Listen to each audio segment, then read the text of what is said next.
Corona संक्रमण आज इस कदर हावी है कि बिरले ही लोग इससे बच पा रहे हैं। वैसे लोग जो फ्रंट लाइन वर्कर हैं और स्वास्थ्य कर्मी हैं, उन पर तो संक्रमण का खतरा कुछ ज्यादा ही मंडराता रहता है। अब इन एम्बुलेंस कर्मियों को ही ले लीजिए। एक तो ये दिन रात कोरोना संक्रमित को लेकर इधर से उधर लाने ले जाने का काम करते हैं। अब इन पर एक और जिम्मा आ गया है। अगर किसी कोरोना संक्रमित की मौत हो जाती है तो इन्हें ही उसका शव भी उठाना पड़ता है।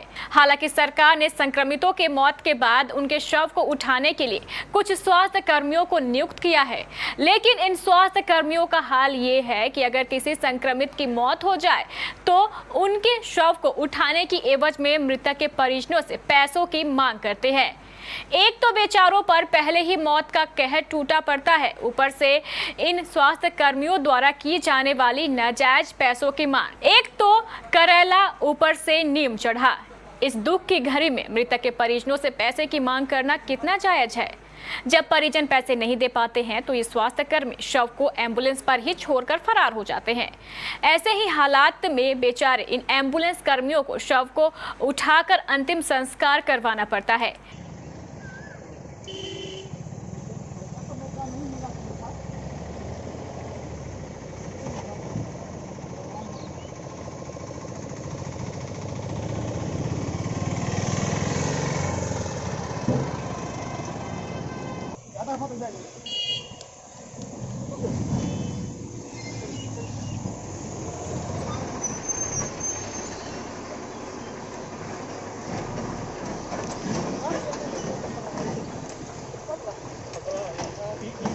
डबल पीस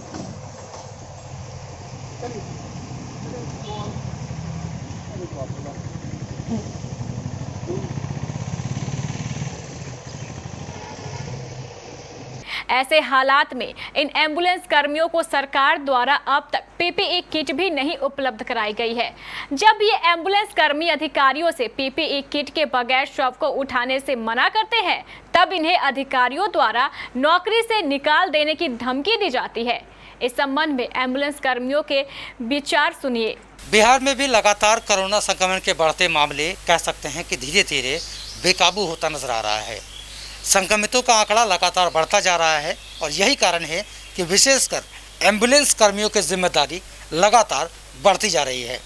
लेकिन स्वास्थ्य विभाग के कर्मचारियों के ऐसे ठुल-मुल रवैये की वजह से एम्बुलेंस कर्मियों पर परेशानियां बढ़ती ही जा रही है। आइए हमारे साथ मौजूद हैं कटिहार एम्बुलेंस कर्मी, उनसे जानते हैं क्या कुछ परेशानियों का सामना उन्हें करना पड़ रहा है फिलहाल इस वक्त में। परेशानी हम लोगों को ये हो रही है कि न पीपी किट दिया जा रहा है, न किसी तरह का कोई व्यवस्था दिया जा रहा है। उसके बावजूद भी हम लोगों को, जो कि हमें ट्रांसपोर्टिंग का काम है, मेरा ट्रांसपोर्टिंग का काम है, मैं सिर्फ वहाँ ले जा करके डेड बॉडी को छोड़ सकता हूँ, लेकिन उसके बावजूद भी हम लोगों को बोला जाता है कि ज़बरदस्ती उतारा जाएगा। उतारिए, नहीं उतारिएगा तो आपके ऊपर FIR कर देंगे, गोली मरवा देंगे। ऐसा धमकी दिया जा रहा है हम लोग को। ये आप लोग एम्बुलेंस कर्मी हैं और जब लोग इसमें हादसे के शिकार हो जाते हैं तो क्या आप लोगों को पीपी किट या जो कुछ स्वास्थ्य संबंधी या सुरक्षा संबंधी चीज मिलने चाहिए, क्या वो कुछ आप लोगों को मिल पा रहा है? नहीं मिला। तो इसमें क्या कहते हैं सिविल सर्जन, इस पर क्या कहते हैं?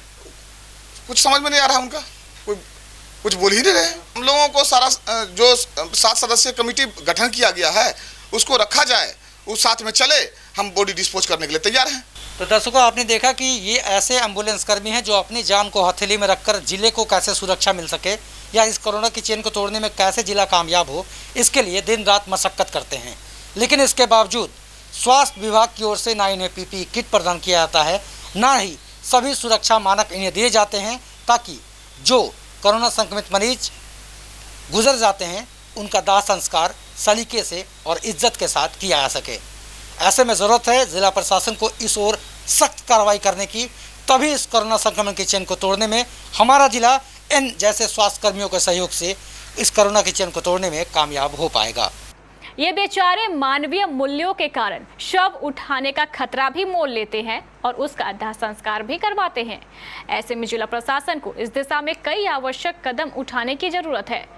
पहला कि एम्बुलेंस कर्मचारियों को पीपीई किट प्रदान करे। दूसरा, शव उठाने के लिए पैसे की मांग करने वाले स्वास्थ्य कर्मियों के विरुद्ध सख्त से सख्त कार्रवाई करे। और तीसरा, एम्बुलेंस कर्मचारियों को नौकरी से निकाल देने वाले अधिकारियों को भी कारण बताओ नोटिस जारी किया जाना चाहिए।